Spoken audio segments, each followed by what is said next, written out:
The game starts with the main character Sora having a dream where he's fighting a giant monster. After he defeats the monster, he's woken by his crush and friend Kairi. Then Sora asks Kairi if she misses her old home, and she explains that she can't remember it. Their conversation is interrupted by their childhood friend Riku, who teases them about not working on their raft. After gathering materials for their journey, the trio sat down to talk about how big the universe could be and why did they end up on Destiny Islands specifically. Then the game cuts away to Disney Castle, where Mickey has disappeared and leaves a letter that makes Donald freak out. After this, the game goes back to Destiny Islands, where Sora is confronted by a mysterious man who tells Sora that he has much to learn. Then he disappears.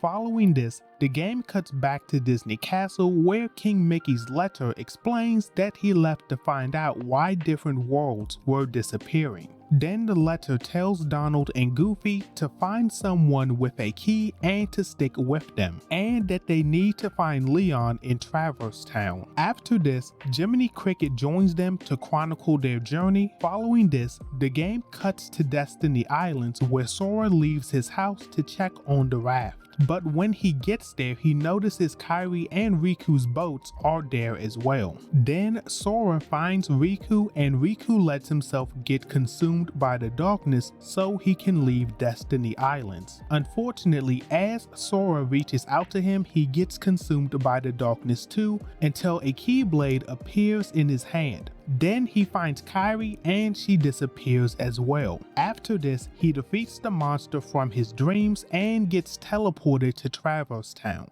just as Donald and Goofy arrive. Then Sora fights a mysterious man who wants his Keyblade. Then Sora passes out. Then the game cuts to Riku waking up in a different world with someone watching him. After this, Donald and Goofy meet a girl who knows the king. Then Sora, Donald, and Goofy get an explanation of the situation from Aerith, Yuffie, and Leon. The Final Fantasy characters explain that the monsters that have been appearing are heartless, and that they are created when someone's heart is consumed by darkness or dies. Then they explain that Heartless can track Sora due to him having a Keyblade. They also mentioned that a man named Ansem was studying the Heartless, but he went missing. The barriers between worlds are breaking down, and they need to be sealed off so the Heartless can't overtake them. After this, the Heartless attack, leading Sora to Donald and Goofy. Then they team up to defeat them. Afterwards, Sora decides to join Donald and Goofy, hoping that he can find Riku and Kairi along the way. Then the game cuts to 6 Disney villains spying on our heroes. After this, Sora, Donald, and Goofy seal the keyholes of Deep Jungle and Olympus Coliseum. Then they go to Wonderland and they try to help Alice prove her innocence to the Queen, but when the trial finishes, Alice is missing. But as they look for her, they find the keyhole to Wonderland and seal off the world. Then the Cheshire Cat tells our group that Alice isn't in Wonderland anymore, so they leave. Then the game cuts to some Disney villains talking about the princess falling into their hands, and we see that they have Alice. After this, Sora, Donald, and Goofy go back to Traverse Town, where they find Riku, and after a conversation, he leaves. Later, we see Riku spying on Sora as Maleficent convinces him that Sora doesn't care about him or Kairi anymore. After this, Sora, Donald, and Goofy defeat the Guard Armor Heartless and seal Traverse Town. Following this, they go to Agrabah, where they meet Jasmine and Aladdin. Then they defeat Jafar. Then Sora seals the keyhole. Unfortunately, Jasmine has disappeared, so Sora promises Aladdin that he'll find Jasmine. Then the game cuts away to Riku talking to Maleficent,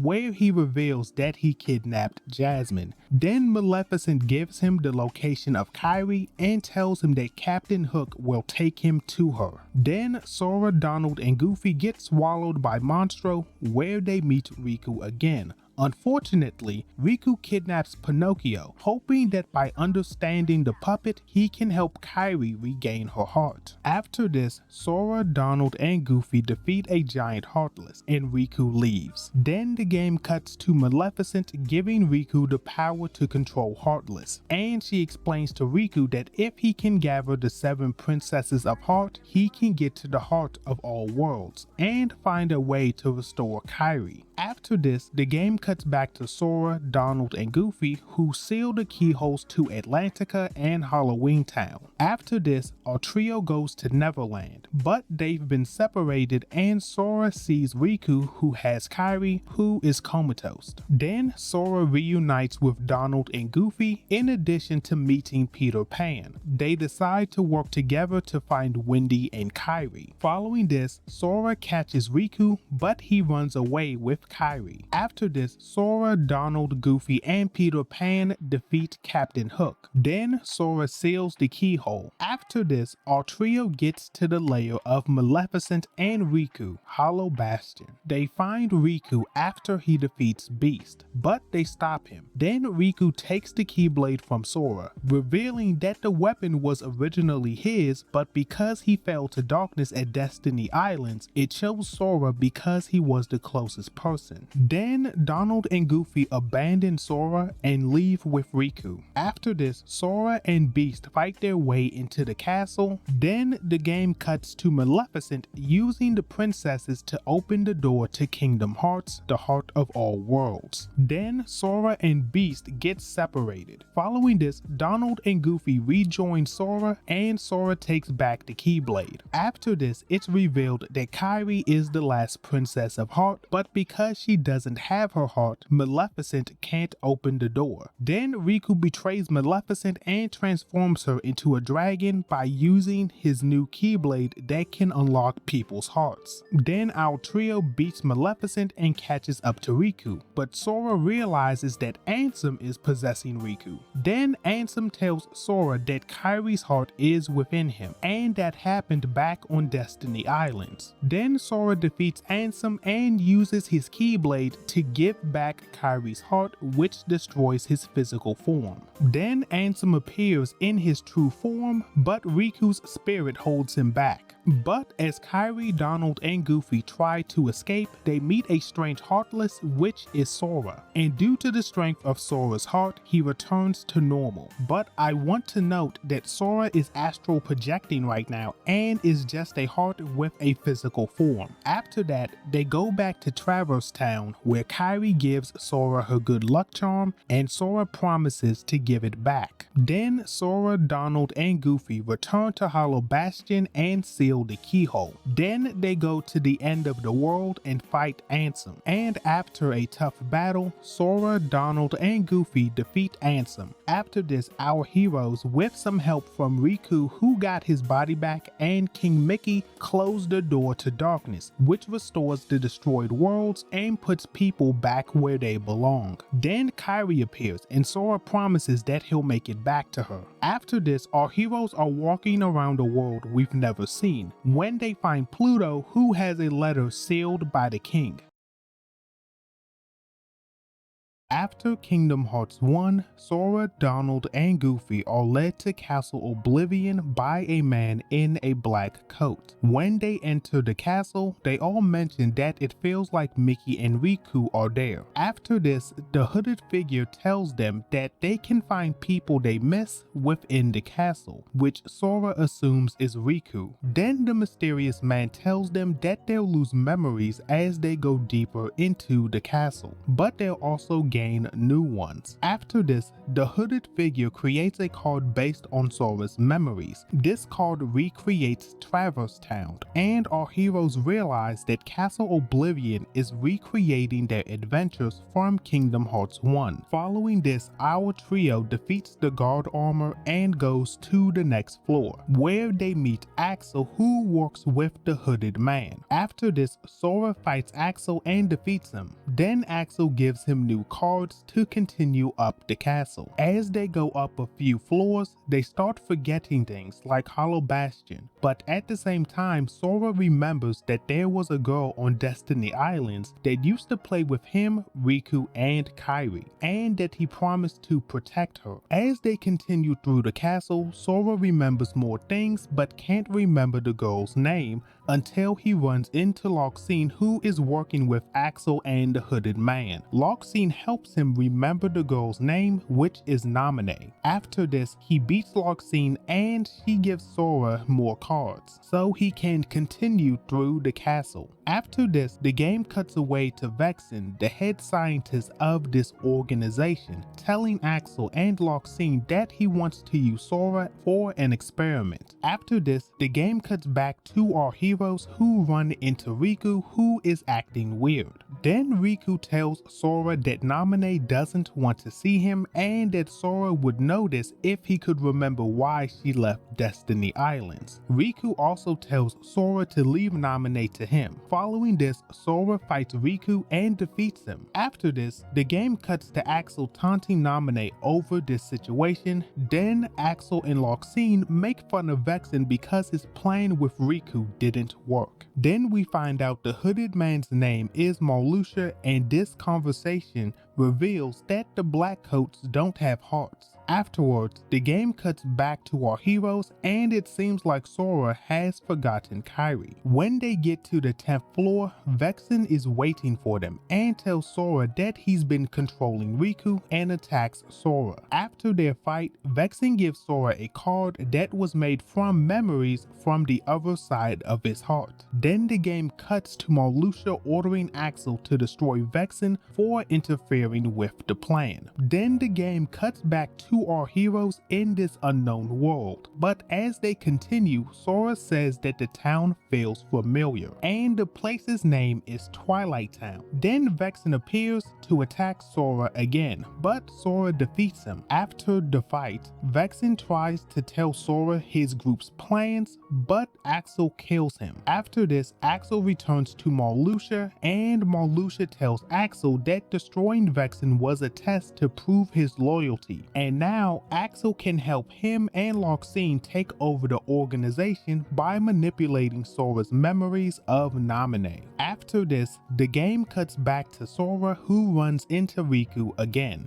and they have a conversation where they seem to have the same memory of promising to protect Naminé. Then Riku pulls out the same good luck charm that Sora got from Naminé, leaving them both confused. Then Sora fights Riku again and wins. After this, Sora runs away from Donald and Goofy after they express concern about how obsessed Sora has become with Naminé. Afterwards, the game cuts to Axel letting Naminé escape. Then Sora explores Destiny Islands alone. While exploring, he comes face to face with Naminé. This is where Naminé tells Sora that they've never met before, and she's been inserting herself into his memories, replacing the person he cares about the most. Then she encourages him to think about who is really most important to him. Following this, Naminé's charm reverts back to Kairi's, and the memory of Naminé changes to Kairi as well. After getting through Destiny Islands, Naminé tries to tell Sora what she did to him, but Riku interrupts and attacks Sora. This time Riku wins, but before he can finish Sora, Naminé makes him collapse. Then Luxu appears and explains that the Riku Sora fought in this castle was a replica created by Vexen. After this,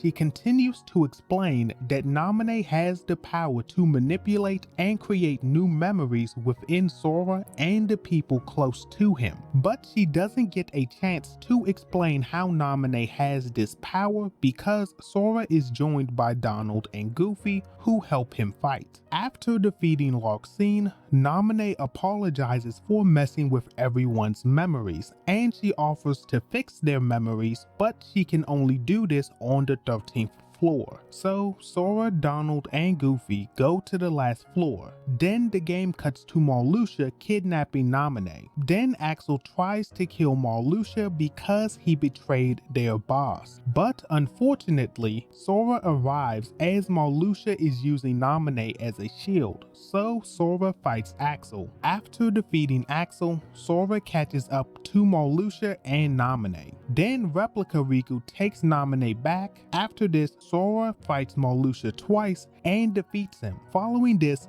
Replica Riku takes his leave. Then Naminé explains that she can restore our heroes' memories, but she says it will take a long time, on top of erasing their memories of Castle Oblivion, which includes her. So Jiminy tells everyone that he'll make a note to thank Naminé when they wake up. Following this, Sora, Donald, and Goofy go to sleep. When Sora gets inside the pod, he starts to remember his friends. Then Sora promises Naminé that they'll become friends for real when he wakes up. Then he goes to sleep. But before we continue, could you please like and subscribe, because it lets me and YouTube know that you guys are enjoying the content and it helps my videos get shown to more people. But with that being said, let's get to Riku's story. There's another campaign called Reverse Rebirth in this game where you play as Riku within Castle Oblivion, coming up from the basement. This story is happening at the same time as Sora's. So Riku ends up in Castle Oblivion after being stuck in the realm of darkness at the end of Kingdom Hearts 1. Then a mysterious voice speaks to Riku and gives him a card so he can start going through the castle. After going through his memories of Hollow Bastion, Riku finds out that the voice was Ansem, who wants to corrupt Riku with darkness so he can possess him again. After Riku defends himself, Ansem gives Riku cards to climb up the castle, hoping that he will succumb to the darkness on his own. Then the game cuts to Vexen, who has a conversation with Xion and Lexaeus, who are a part of the organization, where we find out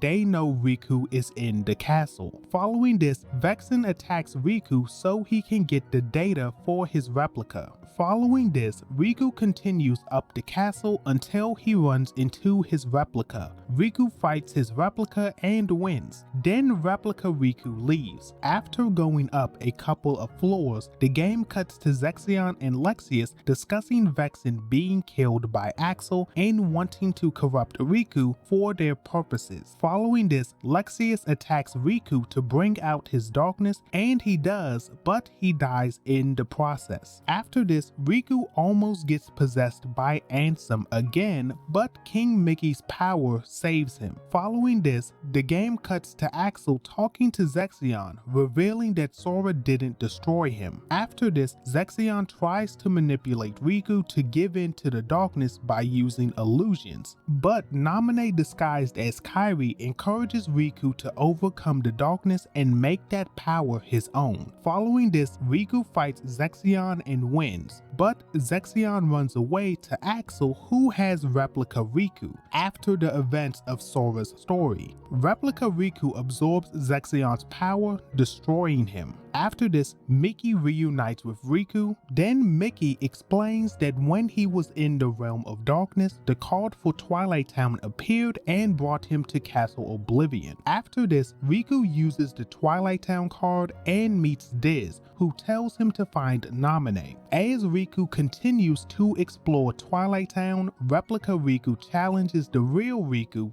to a fight so he can be the only Riku. The real Riku wins the fight and Replica Riku passes away. Following this, Riku finds Naminé and she explains Sora's situation. Then she offers to make Riku forget about Ansem and the darkness, which will stop Ansem from possessing him and seal his dark powers. But Riku declines this offer and decides to face Ansem. After this, Diz gives Riku and Mickey the same coats as the organization. Then Diz tells them that the coats will stop stop them from being consumed by darkness and stop the organization from tracking them. After this, Riku fights Ansem and he wins, but he tells Mickey that he can still feel Ansem's presence. After this, Riku and Mickey leave the castle to work with Diz and Naminé to fight the organization. Kingdom Hearts 2 starts off with you playing as Roxas in his last week of summer vacation in Twilight Town, and he has been having dreams of the events of Kingdom Hearts 1. On day 1, Roxas and his friends Xehanort, Pence, and Olette try to find out who stole the word photo, because no one can say it. As they investigate, a strange monster appears and takes Pence's camera, so Roxas chases it. When Roxas catches up, he can't beat the monster until the Keyblade appears in his hand. After defeating the monster, Roxas regroups with his friends and they can say the word photo again. Then the game cuts to Diz talking to a hooded man who is too big to be Riku or Mickey, telling him that the organization has found them. On day 2, Roxas and his friends try to go on a trip to the beach, but the hooded man stops them by taking the money from Roxas and asks him if he can feel Sora. On day 3, time stops when Naminé appears and says that she wanted to meet Roxas. When Naminé leaves, time returns to normal. After this, Roxas tries to chase Naminé but gets captured by a giant monster, so he uses the Keyblade to defeat it. After this, Roxas appears before Naminé, where she asks if he remembers his true name. But before the conversation continues, the hooded man appears and sends Roxas back home. On day 4, Roxas enters the struggle tournament so he can split the prize with his friends. But when he gets ready to face Vivi, time stops and Axel appears to kidnap Roxas. Then Diz arrives, so Roxas, being overwhelmed by this situation, forces time to continue as normal, and then he wins the tournament. After this, the game cuts to Kairi, who remembers Sora due to Naminé fixing Sora's memories. Then Kairi puts a letter to Sora in a bottle in the ocean, hoping that it will find him. Following this, the game cuts to the hooded man telling Diz that his name is Ansem. On day 5, Naminé tells Roxas that Sora needs him to wake up and says that he was never supposed to exist. On day 6, Diz tells Roxas to get to the mansion, where he starts to remember that he was a part of the organization and Axel's best friend. Roxas also finds out that he's Sora's nobody and that Twilight Town was made out of data, meaning that he never knew Xehanort, Pence, and Olette. Then he fights and defeats Axel, and finally he rejoins Sora. Following this, Sora, Donald, and Goofy wake up with no memories of Castle Oblivion, even though they see Thank Naminé in their journal. After this, our trio meets the real Xehanort, Pence, and Olette. Then they're saved by King Mickey, who tells them to get on the train. The train takes our heroes to the mysterious tower, where they meet Pete, who works for Maleficent. They tell Pete that they destroyed his master in Kingdom Hearts 1. After this, they meet Master Yen Sid, who taught Mickey how to use a Keyblade. Yen Sid explains to them that when somebody with a strong will becomes a Heartless, the body they leave behind develops a will of its own, and he calls these beings nobodies and explains that they don't truly have emotions because they don't have hearts. Then Yen Sid continues and tells our heroes that the most powerful nobodies have formed a group called Organization 13 that controls the weaker nobodies. Some nobodies have appeared in the story already, like Roxas and Naminé, who were created when Sora released his heart to give Kairi back her heart in Kingdom Hearts 1, and the organization members in Castle Oblivion. After this, Sora gets a new outfit. Following this, Sora, Donald, and Goofy leave for their new journey to stop Organization 13 and find Riku and King Mickey. Then the game cuts to Maleficent being revived. The game cuts back to Sora, Donald, and Goofy's first stop, Hollow Bastion, where they reunite with Yuffie, Aerith, Leon, and Sid. After their reunion, Leon explains that they're trying to restore Hollow Bastion to what it used to be. But before they can figure out a plan, the remaining members of Organization 13 appear to taunt our heroes. Then they leave. After this, Sora, Donald, and Goofy leave Hollow Bastion to visit other worlds to find out what's going on. These worlds are just retellings of their original stories with some Kingdom Hearts influence. Eventually, the game cuts to Destiny Islands, where Axel attempts to kidnap Kairi, but someone opens a dark portal to help her get away. She ends up in Twilight Town, where she meets Xehanort, Pence, and Olette, but unfortunately Axel catches up to her and takes her away as bait for Sora. At this point, Sora, Donald, and Goofy return to Twilight Town, where they meet Sayax, and he tells them that Axel has betrayed Organization 13. Then Sayax encourages Sora to continue defeating Heartless and mentions Riku. Then Sayax leaves. After this, the Twilight Town crew tells Sora what happened to Kairi, and he thanks them for the information. Our heroes go back to Hollow Bastion, where the Final Fantasy characters found Ansem's computer,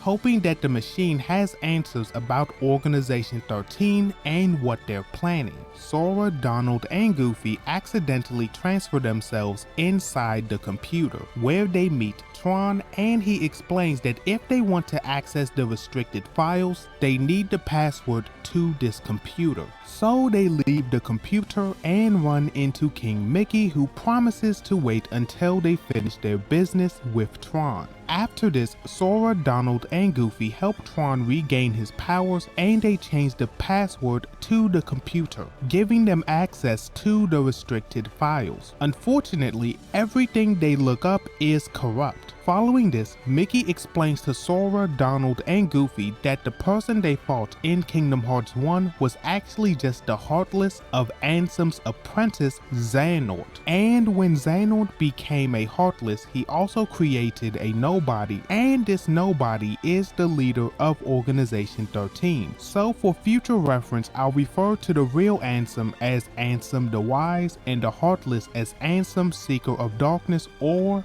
SOD for short. After this giant revelation, Maleficent and Organization 13 attack Hollow Bastion, so the Final Fantasy characters team up to defeat thousands of Heartless and nobodies. But before Sora, Donald, and Goofy can join them, they run into Demyx and they fight him. After defeating the nobody, Sora fights through waves of enemies and finally meets Xehanort's nobody, the leader of Organization 13, Xemnas. Following this, Xemnas leaves and Mickey chases him. Then Sayax appears, showing that Organization 13 can control Heartless as well. He also explains that Organization 13 is collecting the hearts from the Heartless Sora defeats so they can summon Kingdom Hearts and become complete again. After this, Maleficent saves our heroes, allowing them to escape, on top of giving them some ice cream and a picture. But before we continue, could you please like, comment, and subscribe, because it lets me know that you guys are enjoying the videos so I can make more of them for you. But with that being said, let's get back to it. After this, Sora visits all of the worlds again, but only a few of them are important. In the Land of Dragons, Sora finds out that Riku has been helping other worlds. Following this, Sora, Donald, and Goofy go back to Beast's castle, where Xaldin from the organization is trying to make Beast fall to darkness. But due to Sora, Donald, and Goofy's influence, Xaldin fails. After this, they fight Xaldin and destroy him.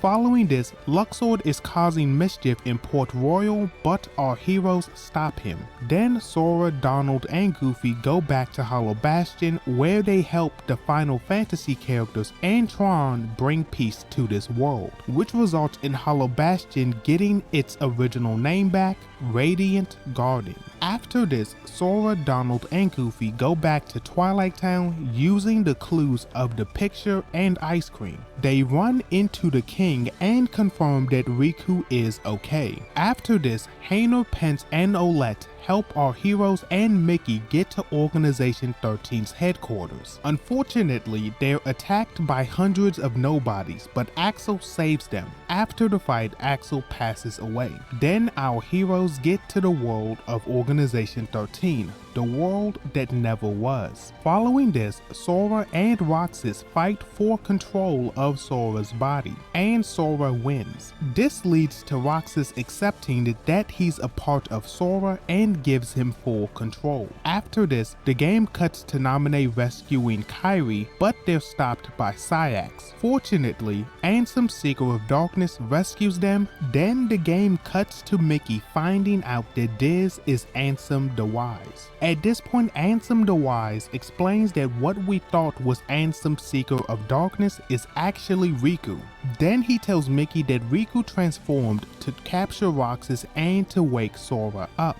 Following this, Sora fights Xigbar and he wins. After this, Sora catches up to Riku and Kairi. And after Kairi explains everything, the childhood friends finally reunite. Following this, Sora defeats Luxu and Xion.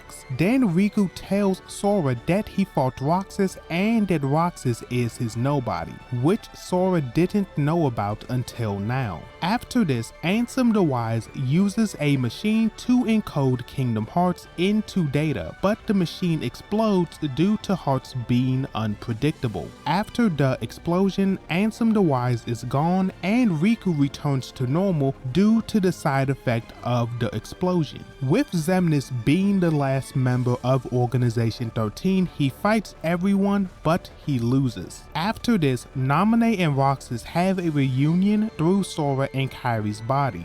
Then everyone begins to leave except for Sora and Riku, who have to fight Xemnas one last time. And after an extremely tough battle, Xemnas passes away. After the battle, Sora and Riku end up at a beach in the realm of darkness. As they begin to accept their fate, Kairi's letter finds Sora in the realm of darkness. After reading the letter, a door of light takes Sora and Riku back to Destiny Islands, where Kairi, Donald, Goofy, and Mickey are waiting for them. Some time passes after Donald, Goofy, and Mickey go home. Then we see Kairi bring a letter sealed by the king to Sora and Riku, and the three friends read the letter that will lead them to their next adventure.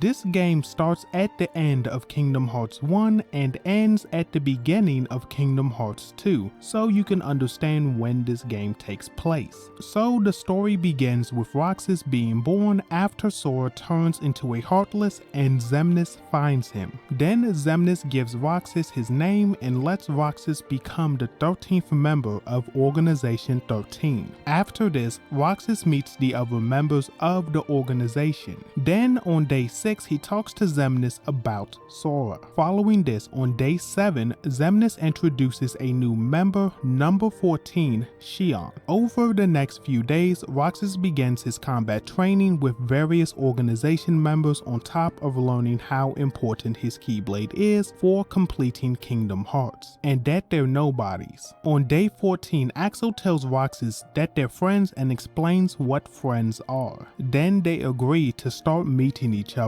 for ice cream after missions. On day 22, Axel tells Roxas that he'll be gone for a while because he has a mission at Castle Oblivion. Then the game cuts to Xion telling Axel to destroy the traitors at Castle Oblivion. Over the next few days, Roxas goes on a mission with Xion and finally sees her face, which is just like Kairi's. On their third mission, they learn that Xion can use the Keyblade as well. Then they have ice cream together and become friends as well. On day 26, Roxas is told that everybody at Castle Oblivion perished. After this, Roxas goes on a mission with Xigbar where he falls into a coma for a month. This coma is caused by Sora going to sleep and getting his memories fixed by Naminé. In the meantime, Xion and Xemnas decide that Xion will take over Roxas's duties since she can use the Keyblade. While Roxas sleeps, Xion brings him seashells seashells from the worlds she's been to. On day 50, Roxas wakes up and meets Xion in Twilight Town, and she explains that he was asleep for a long time. After this, Roxas goes on solo missions for the next 3 weeks until day 71,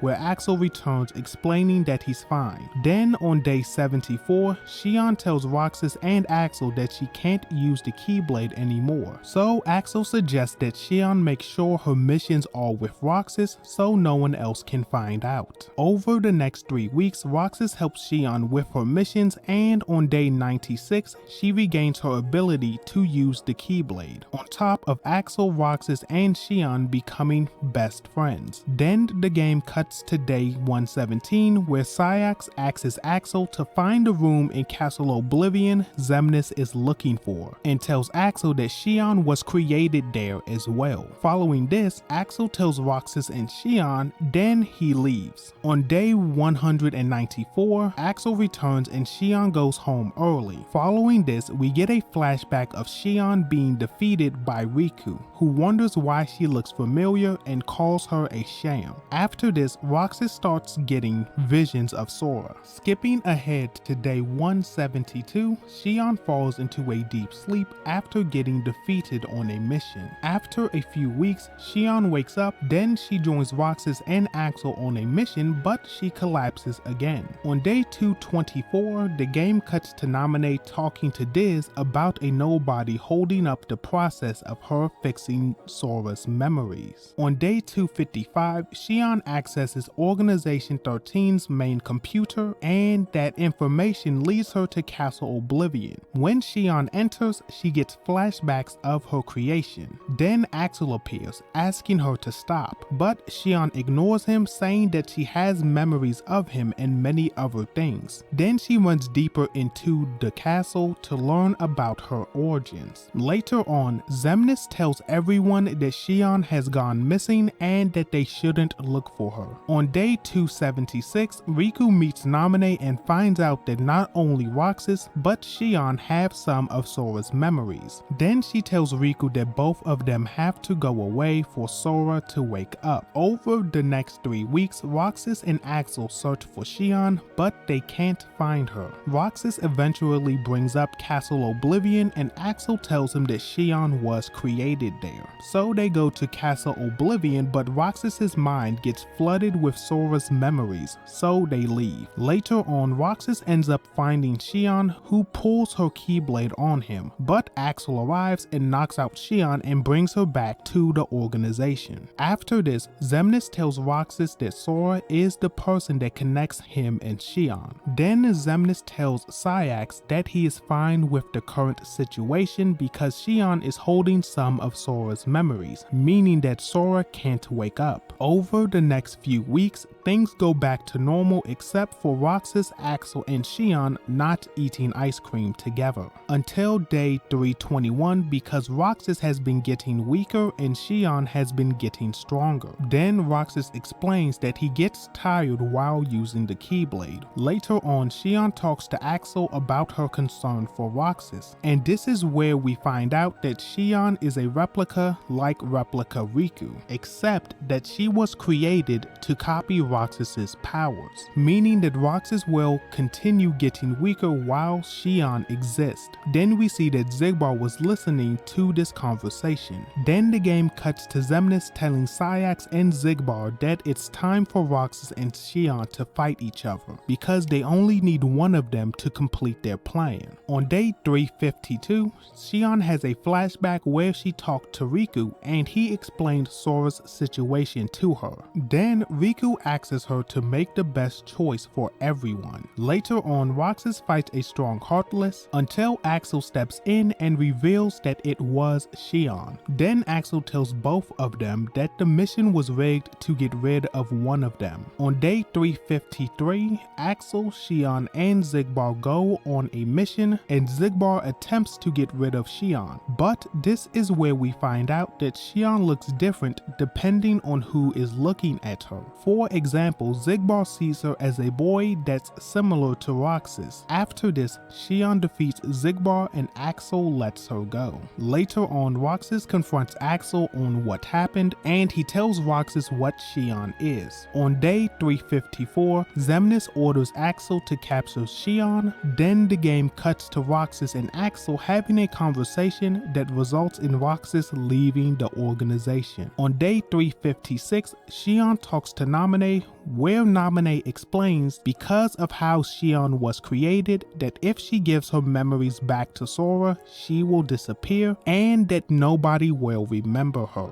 Then Naminé promises Xion that she'll watch over Roxas after she's gone. But before Xion rejoins Sora, Axel appears to capture Xion, and after a tough fight, he does. On day 357, Xion talks to Roxas one more time and reveals that the person he sees right now is Sora. Then Xion attacks Roxas so they can join Sora together, but that doesn't go as planned, and Roxas destroys Xion. As Xion fades away, Roxas begins to forget her. So on day 358, Roxas decides to attack Organization 13 and use Kingdom Hearts to bring Xion back. But Roxas is stopped by Riku and defeated. After this, Riku and Diz wipe Roxas's memory and puts him in the Data Twilight Town for his last week of summer vacation.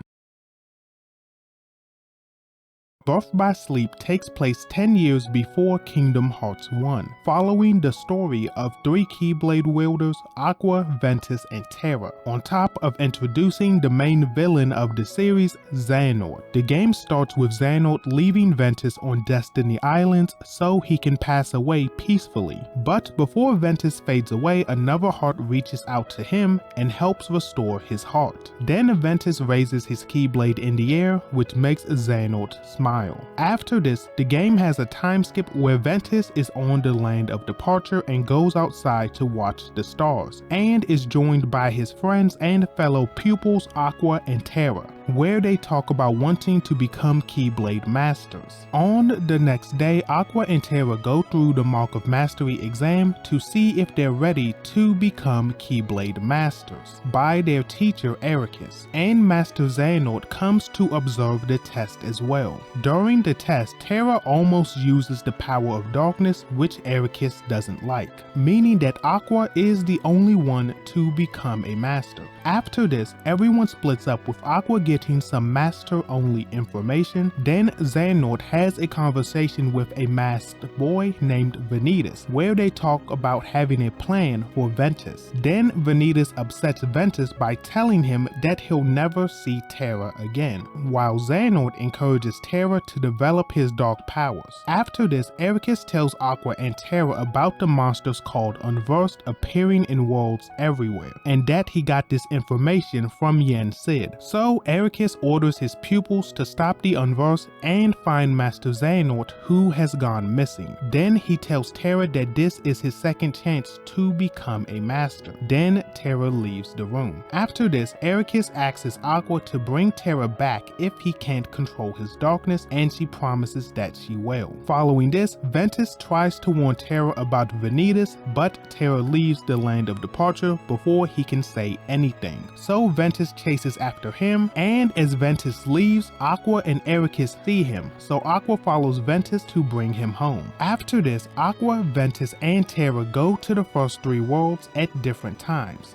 Then we pick up with Terra finding Master Xehanort at the Keyblade graveyard. Then Xehanort explains that Ventus was created from the darkness of Ventus's heart during a training accident, and that he gave Ventus to Ericus because of how guilty he felt. Then Xehanort tells Terra that he tracked Ventus to Radiant Garden, so Terra goes there as well. But he runs into a giant Unversed and chases it. Then the game cuts to Ventus, who almost dies fighting Ventus at the Keyblade graveyard, but he's saved by King Mickey and Ventus leaves. After this, Mickey tells Ventus that he's being trained by Yen Sid and they become friends. Then Mickey explains that his item called the Star Shard brought him here, but he doesn't understand how it works. Following this, the Star Shard takes them to Radiant Garden, but Ventus can't find Mickey when he wakes up, but he meets Alias, Dylan, and Evan. Then a giant unversed appears and he chases it. After this, the game cuts to Aqua, who followed Terra to Radiant Garden, but she lost him. Aqua ends up finding a young Kairi being attacked by unversed, but she gets help from Mickey. After the fighting finishes, Aqua and Mickey become friends and Mickey's Star Shard takes him away. Then Aqua places a charm on Kairi that will lead her to someone that will keep her safe. After that, Aqua chases a giant unversed that leads her to Ventus and Terra, who were chasing their unversed as well. After teaming up to defeat the monsters, Aqua reveals that she's been spying on Terra, which upsets him and he leaves. Following this, Terra fights a man named Bragg, who has taken Master Xehanort hostage. Terra wins the fight and permanently scars Bragg. After the fight, Xehanort praises Terra for his use of darkness and tries to turn him against Ericus, and makes Terra a Keyblade master. Then Xehanort leaves. After this, Terra runs into Ventus, who wants to come with him, but Terra tells him no and leaves Radiant Garden. Following this, the game cuts to Xehanort and Bragg, who are working together. While this is going on, Aqua tells Ventus that she was asked to bring him home, so Ventus runs away. As Aqua looks for Ventus, she runs into Ventus and he attacks her, but Aqua defeats him, so Ventus leaves, telling her that it never hurts to have a backup. Then Ventus arrives and Aqua tells him to go home and she leaves Radiant Garden. Now the game moves back to Ventus after his first conversation with Aqua. After Ventus ran away, he saves a child named Ienzo and Evan appears to thank him. Then Ventus has his conversation with Terra and his second one with Aqua. After Aqua leaves, Ventus doesn't know what to do until he meets Lee and Isa, who helps him put things in perspective and they become friends. Then Ventus leaves Radiant Garden. After this, our heroes go to 4 more worlds where nothing happens until Ventus finds Mickey's Star Shard but can't find Mickey anywhere around. Then the Star Shard takes Ventus to the mysterious tower where he meets Donald, Goofy, and Yen Sid. In their conversation, Yen Sid figures out that Mickey is in trouble at the Keyblade graveyard, so Ventus goes to save him.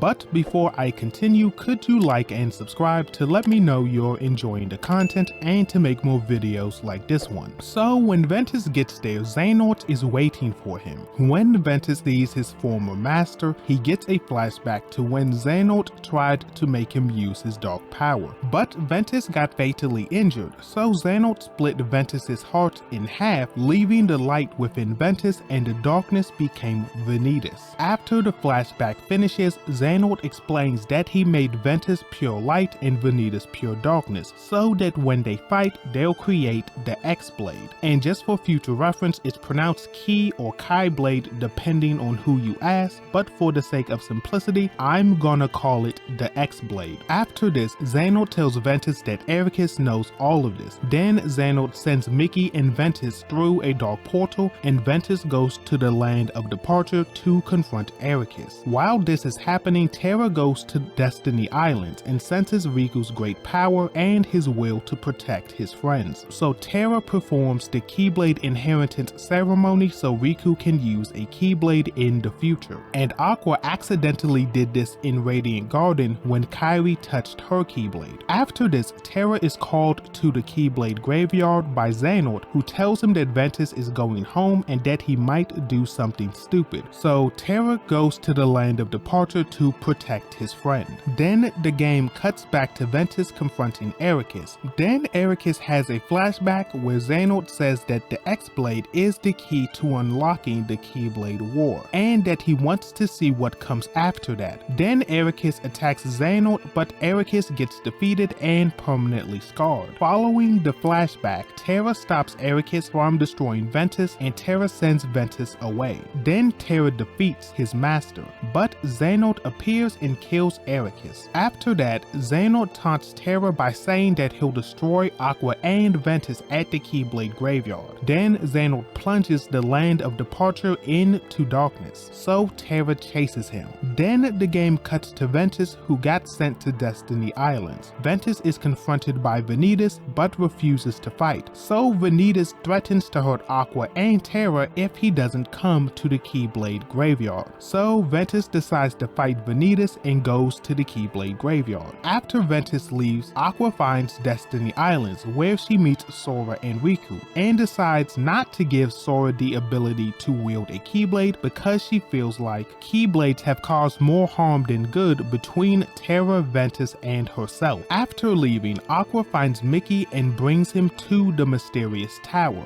where Yensid tells Aqua that Ericus has been struck down by Xehanort and Terra. Following this, Yensid tells Aqua that Terra is at the Keyblade graveyard, so she leaves to find him. When Aqua gets to the Keyblade graveyard, Terra explains what happened with Xehanort and Ericus, and admits that Aqua and their master may have been right about his darkness. Then Ventus appears and tells his friends about the X-Blade and Ventus. After this, Ventus asks Aqua and Terra to finish him off if he loses to Ventus. Following this, Xehanort and Ventus appear and the battle begins. Xehanort manages to freeze Ventus and drops him off a cliff, but Aqua catches him. So Terra fights Xehanort and Ventus alone, until Xehanort tells Ventus to kill Aqua and fuse with Ventus. While this is happening, Aqua fights Bragg and wins, but Ventus swoops down to knock her out. Then Ventus tries to kill Aqua, but Ventus stalls out and fights him. After the fight, Ventus does a couple of things. He reveals that he's the source of the Unverse, holds Ventus down with some strong Unverse, reveals his face looks like Sora's, and fuses with Ven. At this moment, Terra beats Xehanort, but unfortunately, this was part of Xehanort's plan. So Xehanort releases his heart and possesses Terra's body. From this point forward, I'll be calling this character Terranort due to events in future games, because neither Terra or Xehanort have full control of the body. As Terranort walks away, Terra's lingering will possesses his armor and fights to take his body back. As this is happening, Mickey arrives and helps Aqua fight the Ventus possessed Ventus, who is using the X-Blade, while Ventus fights Ventus within his heart. All three of our heroes win, with Terra knocking out Terranort, Ventus beats Ventus, which damages his heart, and Aqua defeats the fusion. Then the X-Blade goes crazy and blows everyone away. Aqua and Mickey manage to bring Ventus's body back to the mysterious tower, where Yensid tells them that Ven's heart left his body to find a friend that will lead him home. Aqua carries Ven out of the tower and Ven opens a portal that leads them to the land of departure. Then Aqua finds Ericus's Keyblade and she remembers what he told her as a master. So Aqua transforms the land of departure into Castle Oblivion and locks off the world with Ventus inside. Following this, Aqua senses Terra in Radiant Garden and finds Terranort, who attacks her. Aqua wins the fight, but Terranort falls into a portal of darkness that leads to the realm of darkness. So Aqua jumps in to save him, but she is afraid that they'll both be trapped. So she uses her armor and her Keyblade to throw Terranort back into the realm of light while she stays behind. After this, the game cuts to Sora reaching out to Ventus and Sora allows Ven's heart to rest within him. This explains Roxas's appearance. Then the game goes back to Radiant Garden, where Ansem the Wise and a couple of others find Terranort, who has amnesia but calls himself Xehanort. Following this, they take him and Aqua's armor back to the castle. Then we see Terra and Xehanort talking within Terranort, and Terra seems confident that he'll beat Xehanort no matter what. Then we cut to Bragg trying to figure out who is controlling Terranort. After this, the game goes back to Aqua, who meets Ansem the Wise. He tells Aqua that he was sent here due to the machine explosion in Kingdom Hearts 2. Then Ansem talks about a boy who saved the world, and he believes this boy can save all of the lives he and Xehanort have ruined. Then in sequence with all of the characters who need to be saved, they all say Sora, making Aqua cry, wondering if she'll be saved as well. Kingdom Hearts Coded takes place immediately after Kingdom Hearts 2. The game starts with a message in Jiminy's journal that he didn't write, that says their hurting will be mended when you return to end it. So he takes the journal to King Mickey, who asks Chip and Dale to analyze the message, but they can't because the journal has corrupted data. So they awaken Data-Sora so he can figure out what's going on within the journal and help decode the message by visiting the various worlds within, and to find out who is hurting based on the message Jiminy found. After this, a hooded figure appears in front of Data-Sora, but he can't catch him. So Data-Sora goes to Destiny Islands where Mickey, who is monitoring him, tells Sora that he needs to debug the journal to help them out. So Sora goes to multiple worlds to debug them. And when Sora debugs a new world, a message is revealed and he keeps running into the hooded figure. Eventually, the hooded figure brings Mickey, Donald, Goofy, and Jiminy inside the journal, which lets Data-Sora and the others meet. Then the hooded figure reveals that he's Data Riku, and he explains that he's just a manifestation of Jiminy's journal. After this, an unknown hacker cuts off access to the real world, meaning that Mickey, Donald, and Goofy are stuck within the journal. But Data Riku says that this can be fixed if Data-Sora continues to debug the journal, so Data-Sora continues his journey. But as he leaves Olympus Coliseum, he is confronted by the real Pete, who runs away. So Data-Sora chases Pete to Agrabah, where everyone and himself finds out that Maleficent is in the journal as well. Then she destroys Data-Sora's Keyblade and tries to destroy Data-Sora, but he gets saved by Data Riku and Mickey. Then Pete explains that he snuck into Disney Castle when Mickey and the others were pulled into the journal, and he was accidentally pulled in as well. So he called Maleficent once he was inside, and they've been there ever since. On top of this, Pete tells them that he cut off access to the outside world. Then Maleficent cuts in to explain that she wants to flood the journal with darkness, and once she has enough, she'll release it into the real world to take control. Then she kidnaps Data Riku and leaves with Pete. Following this, Mickey goes to Hollow Bastion to save Data Riku, and Data-Sora follows Mickey, even though he lost his Keyblade. So Donald and Goofy find Data-Sora to help and protect him, explaining that they're friends now. After this, they confront Pete, who taunts Data-Sora about not being real. But after some encouraging words from Donald and Goofy, Data-Sora summons the Keyblade on his own. Then Mickey appears, saying that something has changed within Data-Sora, implying that he may have grown a heart of his own. After this, Data-Sora fights a corrupted Data Riku and wins. But because Data Riku is bugged, the only way to save him is to debug him. So Data-Sora debugs Data Riku, fixing the journal. After this, Mickey, Donald, and Goofy go back to the real world, but Data Riku reveals that to complete the restoration of the journal, he has to reset everything, meaning Data-Sora and himself will lose their memories of this adventure. But before they reset the journal, Sora's Heartless tries to delete everything in the journal. So Data-Sora fights, but he starts losing until Mickey appears and helps him win. Following this, the game cuts to Pete and Maleficent, who left the journal and are talking about a book called the Book of Prophecies. Maleficent explains that this book predicts future events and can create an entire world with beings and powers that don't exist yet. After this, Mickey says goodbye to Data-Sora and leaves. Then the journal resets. Later on, Data Riku retains his memories and tells Mickey, Donald, and Goofy that a new world has appeared within the journal. So they all believe that this world will lead them to figuring out the mysterious message within the journal. But Data-Sora has lost his memories, so Mickey dives into the journal one more time to guide Data-Sora. Mickey leads Data-Sora to Castle Oblivion, where a hooded figure gives Data-Sora cards to go through the castle and regain his memories. After Data-Sora goes through all of the hooded figure's challenges, it gets angry and reveals that it's a Data Roxas and it attacks Data-Sora. Following this, Data-Sora wins the fight and learns the lesson Data Roxas was trying to teach him. So with Data Roxas being satisfied, he joins Data-Sora. After this, Mickey catches up to Data-Sora and they use the last card to find the truth. They find Data Nominate, who explains that the real Nominate found a pocket of painful memories of the people who are connected to the real Sora. Then she continues by saying that she needed to prepare Data-Sora for these painful memories because his heart could break if he wasn't ready. Following this, she reveals that she wrote the mysterious message in Jiminy's journal and she was using the bugs to prepare Data-Sora for this. After this,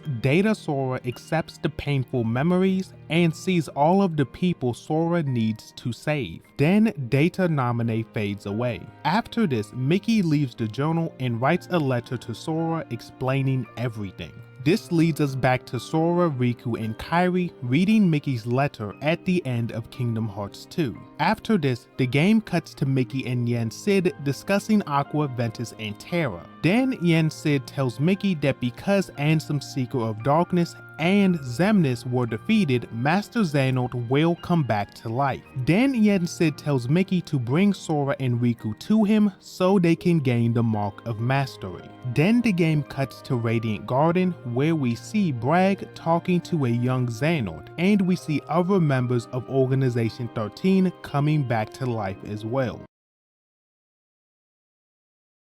Dream Drop Distance starts right after Recoded. The story begins with Yen Sid giving Sora and Riku a quick history lesson about the age of fairy tales when Keyblades were created, and that there was a Keyblade war over who should control Kingdom Hearts. But during the war, the true Kingdom Hearts was swallowed by the darkness and never seen again. Then Yen Sid explains Xehanort's goal and revival to Sora and Riku. Then Yen Sid asks them to take the Mark of Mastery exam to improve their skills for the upcoming battle, and they agree. So Yen Sid tells them that when Ansem was defeated at the end of Kingdom Hearts 1, some worlds didn't come back from the darkness and got stuck in the realm of sleep. So Yen Sid gives Sora and Riku the task of sealing the keyholes of these worlds so they can come back to the realm of light, hoping that along the way they can get the power of waking to save their allies and become Keyblade Masters. And lastly, Yen Sid tells them that they'll meet Dream Eaters in the realm of sleep, explaining that there are two types, nightmares that will fight them and spirits that will help them. Yen Sid sends Sora and Riku into the realm of sleep, which makes them look younger, and their journey begins. During their journey, a couple of important things happen. So during Sora's journey, he meets some of the characters from The World Ends With You, and they invite him to Shibuya. After this, Sora meets young Xehanort and finds out that Xemnas is back as well. So as Sora goes through the 7 sleeping worlds, young Xehanort and Xemnas taunt Sora about the various hearts connected to him, on top of telling Sora that his power and memories may not be his own, alluding to characters like Ventus, Ventus, and Roxas, which makes Sora angry and careless.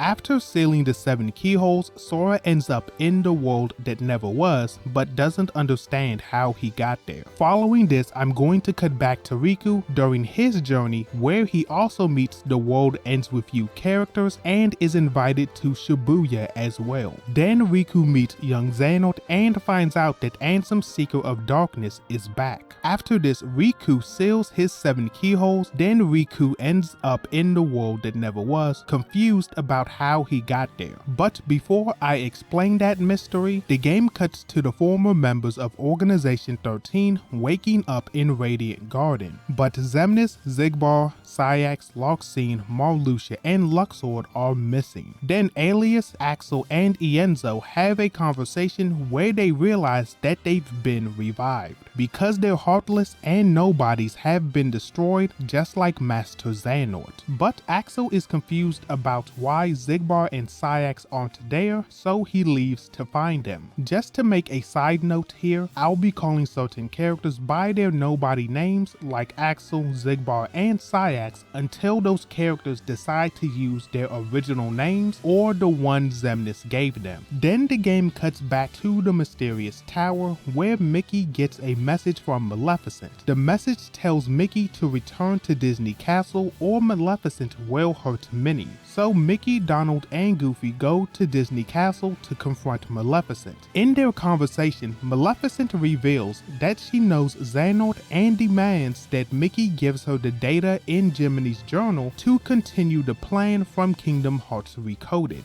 But Mickey refuses Maleficent, so she attacks them. But Axel stops Maleficent and saves everyone. Following this, Mickey, Donald, Goofy, and Axel go back to the mysterious tower. Then Axel asks Yen Sid to train him to use a Keyblade to fight against Master Xehanort and help everyone. So Yen Sid agrees. Unfortunately, after this, Yen Sid tells everyone he can't find Sora or Riku within the realm of sleep due to some interference from Xehanort. However, Mickey puts all of the pieces together and figures out where Sora and Riku are and leaves. But before we get back to Sora, could you like and subscribe to let me know you're enjoying the content so I can make more videos that you enjoy. When the game cuts back to Sora, he's confronted by Xigbar, who explains that the new Organization 13 invaded his dream from the beginning and guided him to the world that never was. Then young Xehanort appears and puts Sora in a deeper dream. Within this dream, young Xehanort explains that Ansem, Seeker of Darkness,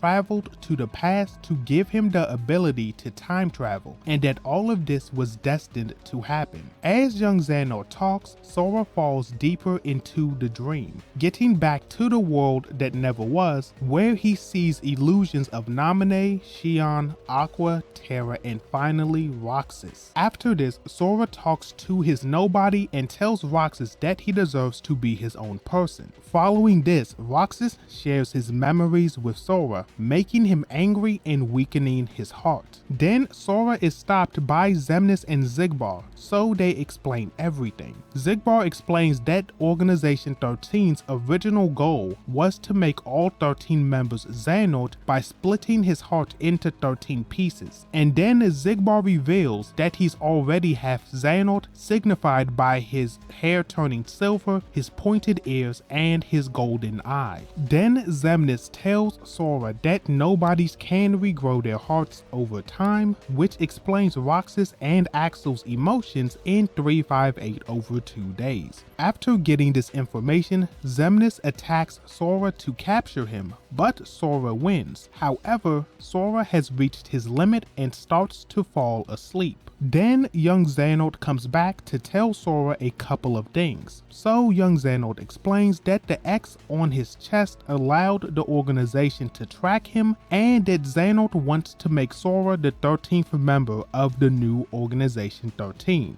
But before Sora falls into darkness, Ventus's heart protects Sora by putting him in Ventus's armor. Meanwhile, Riku is in Organization 13's castle and finds Sora trapped within a dream. But before Riku wakes him up, he gets attacked by a nightmare. After Riku defeats the nightmare, he gets confronted by Ansem, Seeker of Darkness, who explains that Riku subconsciously understood that something was wrong when the Mark of Mastery exam started. So Riku jumped into Sora's dreams to protect him as a Dream Eater, which explains the spirit symbol on Riku's back.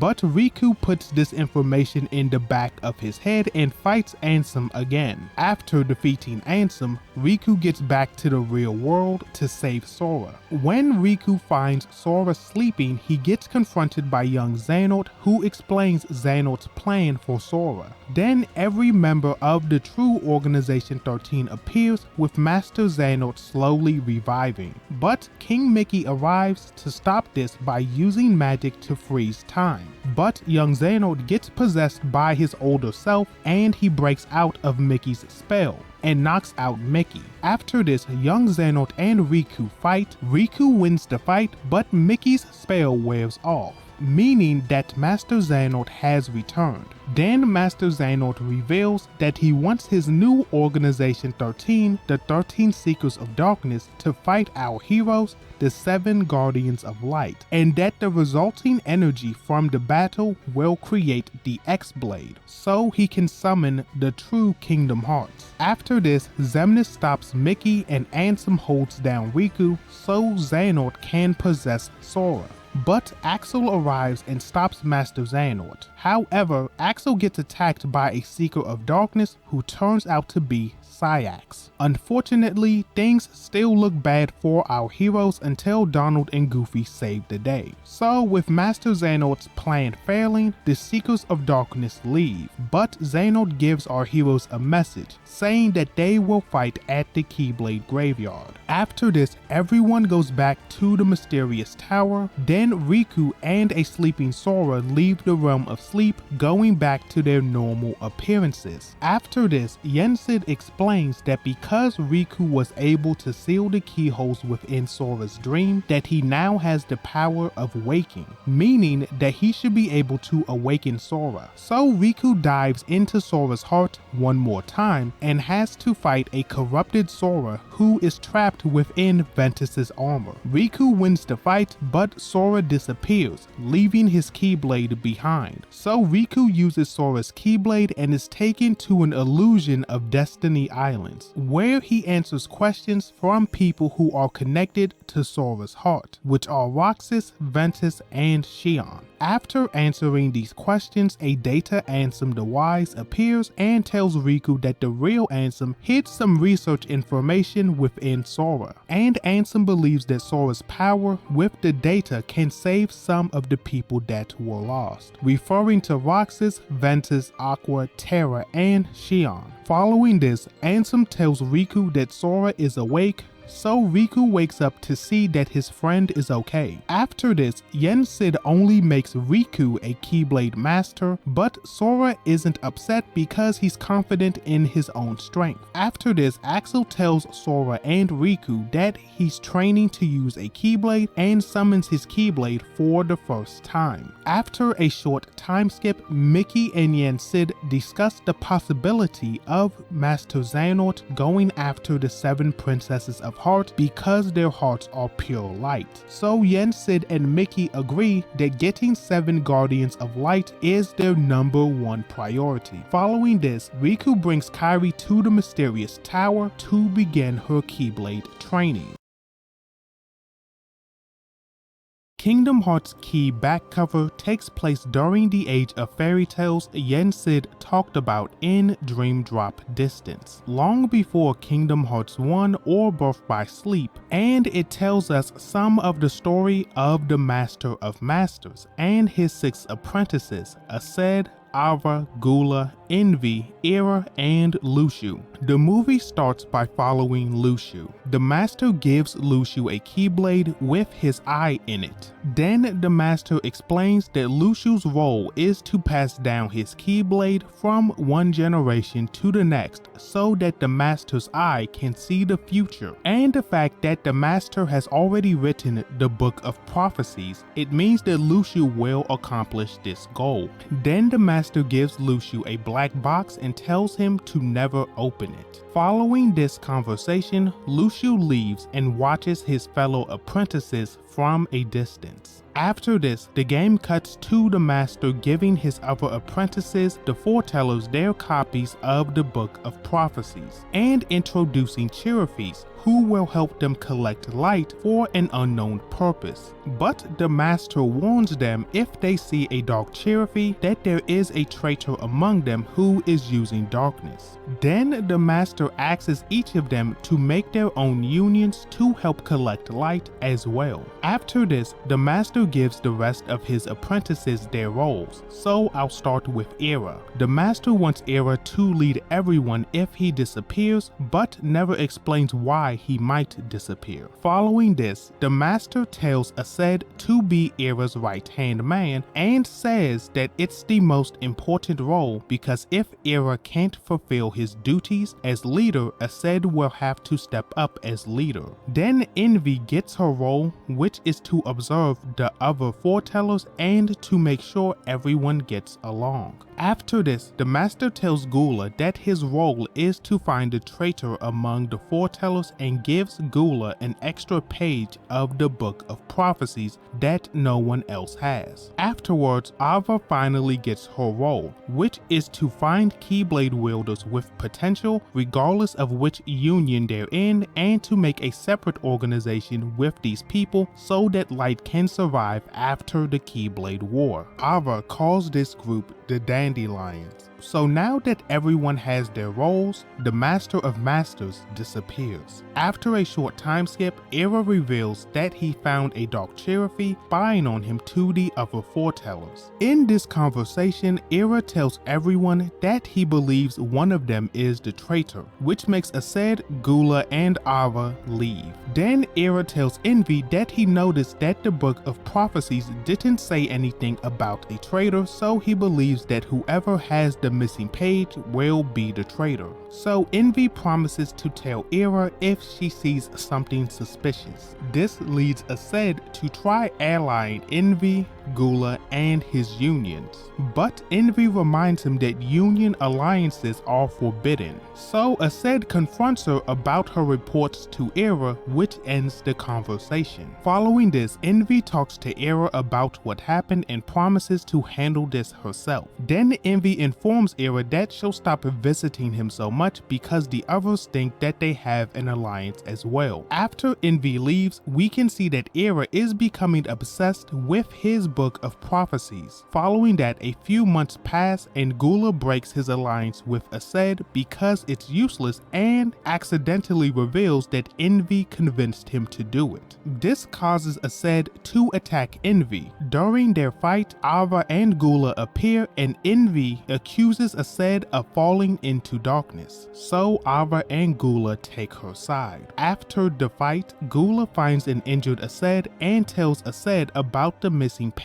that he has. Then Gula tries to take him out, but he loses. After this, Aced tries to kill Gula but is stopped by Ava, so Aced leaves. Following this, Era finds Aced and they have a heart-to-heart. So Aced tells Era about Gula and the missing page. After getting this information, Era looks for Gula so he can find the missing page. A few days later, Ava confronts Envy because Envy told Era about Gula's location. So Envy explains why she did that, and this leads to Ava revealing her role. Then they calm down and apologize to each other. Unfortunately, Era finds Gula's hiding spot, but Ava stops him from doing anything. After this, Ava talks to Gula and he tells her about the missing page, on top of explaining why he was so secretive.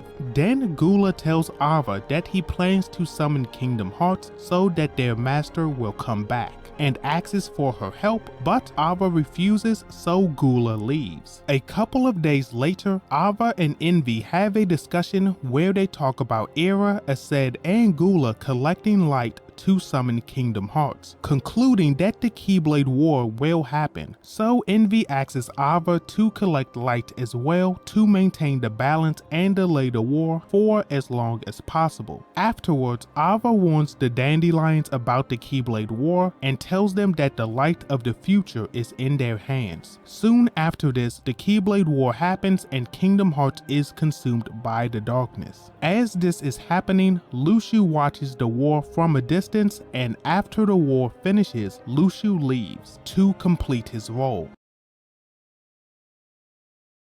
This game picks up where Dream Drop Distance left off. The game starts with Yensid talking about saving Aqua, Ventus, and Terra. After Yensid finishes talking, Mickey talks about the time he saw Aqua in the Realm of Darkness. Then the game cuts to Aqua in the Realm of Darkness during the time of Kingdom Hearts 1, which explains why places from the Realm of Light are in this place. Then Aqua sees the Castle of Dreams, which has fallen into into the realm of darkness. As Aqua approaches the castle, she thinks about her journey 10 years ago. This starts to wear on her and make her more vulnerable to the darkness. Following this, Aqua gets into the castle and sees an illusion of Terra, which encourages her to keep moving forward and hopes that the people in this world aren't trapped in the darkness as well. After this, Aqua gets to the dwarf woodlands and sees an illusion of Ventus and wonders if this is another message to encourage her.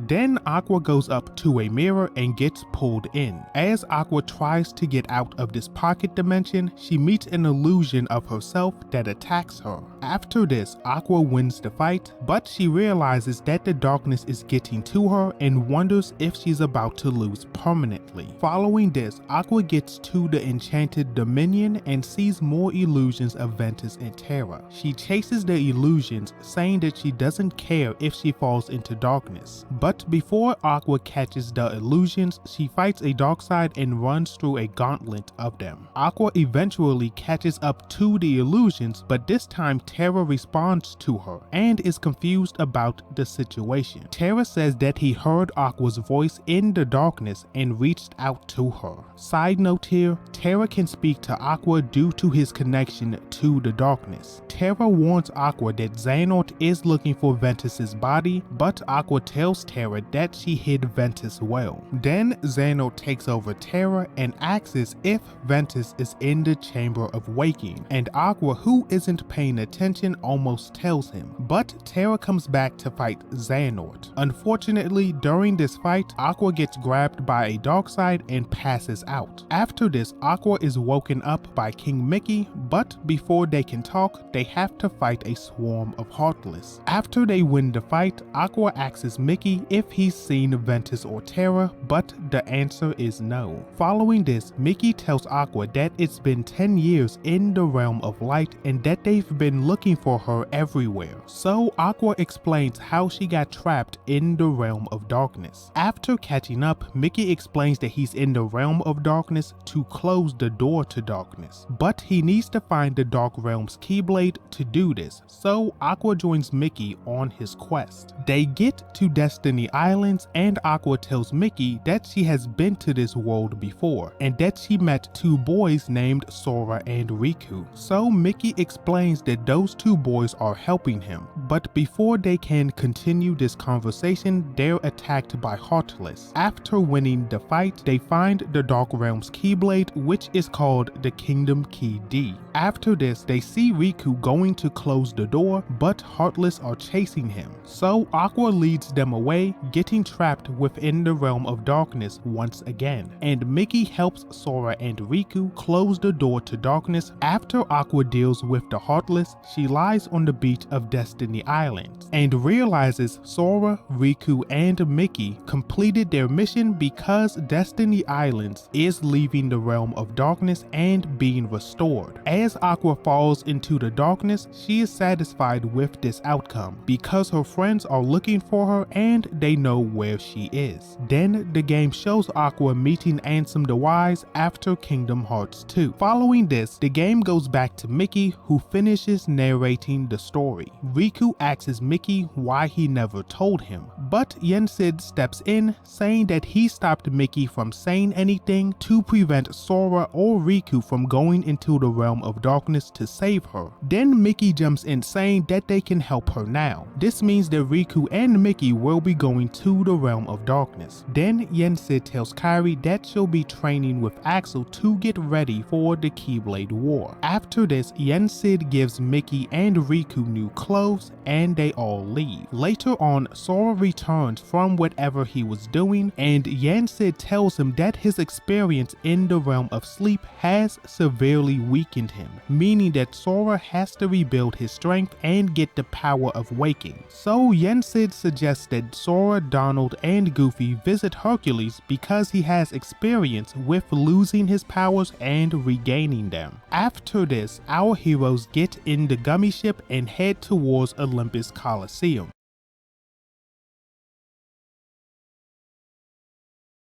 Kingdom Hearts 3 starts with a flashback where a young Xehanort and Ericus talk about the Lost Masters who started the Keyblade War, referring to the Foretellers. Then some time passes and we see Xehanort talking to the Master of Masters in the Keyblade graveyard. In this conversation, Xehanort explains that during his journey, he saw many people justifying their bad actions, and those people had darkness growing in their hearts. So he decides that he wants to maintain the balance between light and darkness so that the world doesn't fall to ruin. Then the Master of Masters agrees with him and tells Xehanort that he'll become so strong that he'll control the darkness himself. And this makes Xehanort question who the Master is. So the Master tells Xehanort his name and that he's a lost master. Then the game cuts to 75 years to the present, where Master Xehanort is talking to Xigbar and Syax about the members of the true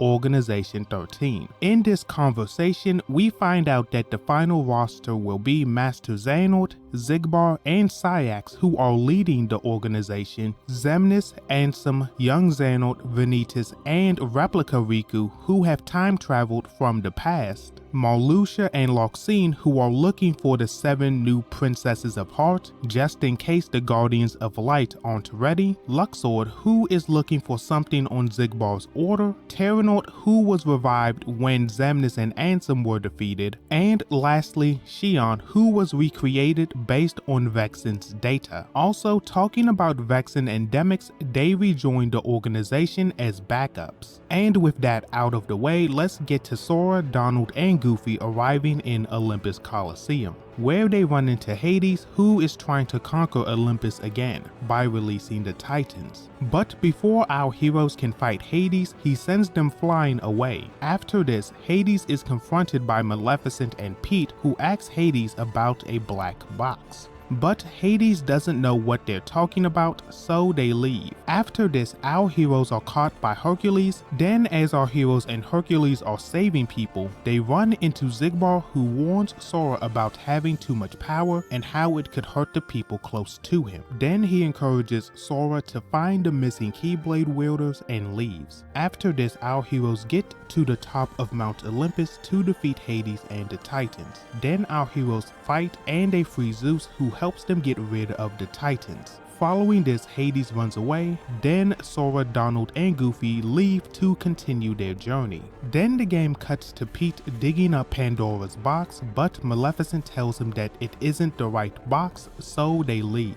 But Xigbar was spying on them. Then Xigbar is confronted by Luxord, who wants to know why Xigbar wants the black box, and why he is so secretive about it, and who Xigbar is. But Xigbar doesn't answer the question, so Luxord drops it, saying that it doesn't matter to him, and he leaves. Then Xigbar wonders who Luxord is. Following this, the game cuts to Aqua and Ansem the Wise in the realm of darkness. Then Ansem SOD appears and asks Ansem the Wise about a girl whose memories were experimented on in Radiant Garden, and wants to know where she is now. But Ansem the Wise doesn't know what he's talking about, so Ansem SOD tries to kidnap him, but Aqua fights him. Unfortunately, Aqua is defeated easily because she lost her Keyblade at the end of Kingdom Hearts 0.2. So Ansem the Wise goes with Ansem SOD in exchange for Aqua's life, but Aqua falls into the dark waters and gets consumed by the darkness. Later on, the game cuts to Mickey and Riku getting to Aqua's location, but Mickey says that Aqua has fallen into a deeper abyss and that he can't see her. Then they get attacked by a swarm of Heartless and get swallowed. But Replica Riku saves Riku from being drowned in the darkness. When Riku wakes up, his Keyblade is destroyed, so Mickey suggests that they regroup at the mysterious tower. When they arrive, Sora, Donald, and Goofy are there as well, so everyone explains their situations, and Yen Sid tells everyone what to do. So Yen Sid tells Mickey and Riku to retrace Aqua's steps to find a link that will lead to her, to find Merlin so Riku can get a new Keyblade and Mickey can upgrade his, on top of asking them them to give Axel and Kairi new outfits that will ward off the darkness. Then Yensid gives Sora a new outfit that will defend him from the darkness. Jiminy rejoins the team, and Sora gets a cell phone that will be his new journal. Then everyone leaves. When Sora, Donald, and Goofy get on the ship, they're called by Ienzo, and he explains that Sora has more than one heart within him. Sora believes that this heart is Roxas. Then Ienzo says that he will keep investigating based on that information and hangs up.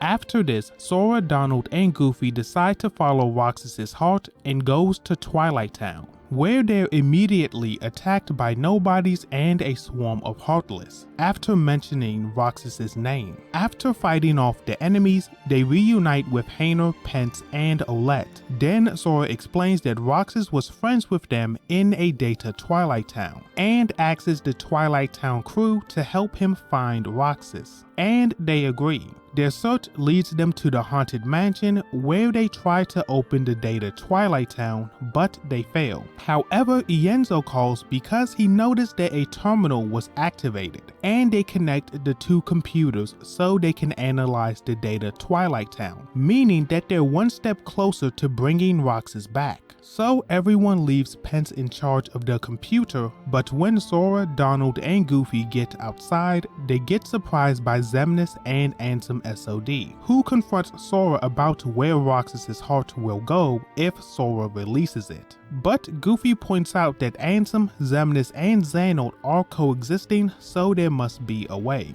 Then our heroes leave Twilight Town. Following this, the game cuts to Axel and Kairi's training in Marilyn's pocket dimension, but Axel is starting to remember Xion due to her being recreated and Kairi's similar appearance. Then the game gets back to Sora, Donald, and Goofy as they arrive in Toy Box, where Rex the dinosaur is watching the trailer for Venom Rex, a video game in the Kingdom Hearts universe.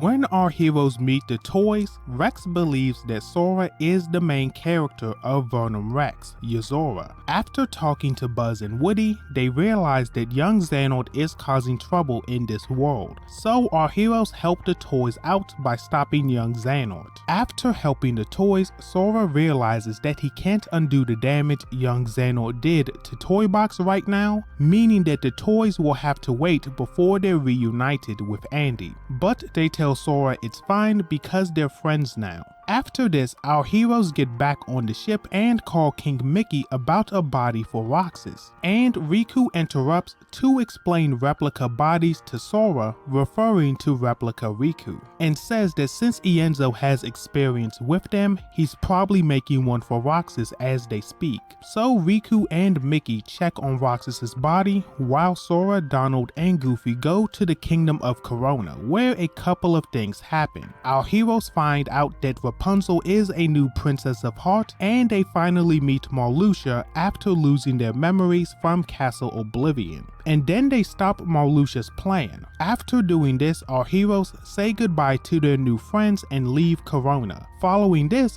the game cuts to Ienzo telling Riku and Mickey that replicas were Vexen's area of expertise, but Vexen went missing after Axel left the castle in Dream Drop Distance. So Mickey and Riku figure out that Vexen has rejoined the organization, and that's how Ansem and Xemnas have separate bodies from Master Xehanort. So they leave to tell everyone about this revelation. Then the game cuts to Vexen telling Sayax that all he cares about is making the replica bodies as real as possible. Following this, the game picks up with Sora, Donald, and Goofy arriving in Monstropolis, where they help Mike and Sully get Boo back home. After fighting their way through waves of Unversed and Randall's schemes, they get Boo back to her door, but they're interrupted by Ventus, who wants to take Ventus back from Sora. But before Ventus can do this, Sully and Mike get rid of him.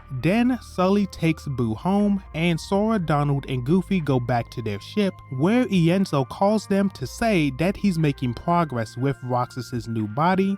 Then Ienzo tells them that Sora has 3 extra hearts within him, referring to Roxas, Ventus, and Xion, and that these hearts need the appropriate bodies to become their own people people again. Side note here, Xion's heart is inside of Sora because she was created using some of Sora's memories in 358 over 2 days. So with this information, Sora continues his journey to gain the power of waking, find Ventus, and this other person that he doesn't know about. This leads our heroes to Arendelle, where a few things happen. In this world, Sora, Donald, and Goofy find out that Anna and Elsa are both new princesses of Heart, on top of our heroes meeting Roxas for the first time since Chain of Memories. After these events play out, our heroes head to the mysterious tower where Riku and King Mickey are. After this, everyone has a conversation to update each other about current events, and Sora asks if he can go to the realm of darkness to find Aqua, but Yensid tells Sora to continue building his strength so he can gain the power of waking, while Riku and Mickey go back to the realm of darkness to save Aqua. Then the game cuts to Marluxia, Roxas, Luxord, and Demyx having a conversation. However, Xemnas arrives and says that it's time to reveal the ancient Keyblade legacy within them, leaving everyone surprised. Following this, the game cuts to Sora, Donald, and Goofy in the Caribbean, where they reunite with Jack Sparrow and encounter Luxord, who is looking for the black box. But the black box isn't there, so Luxord leaves, allowing our heroes to help Jack and the pirates fight Davy Jones. After defeating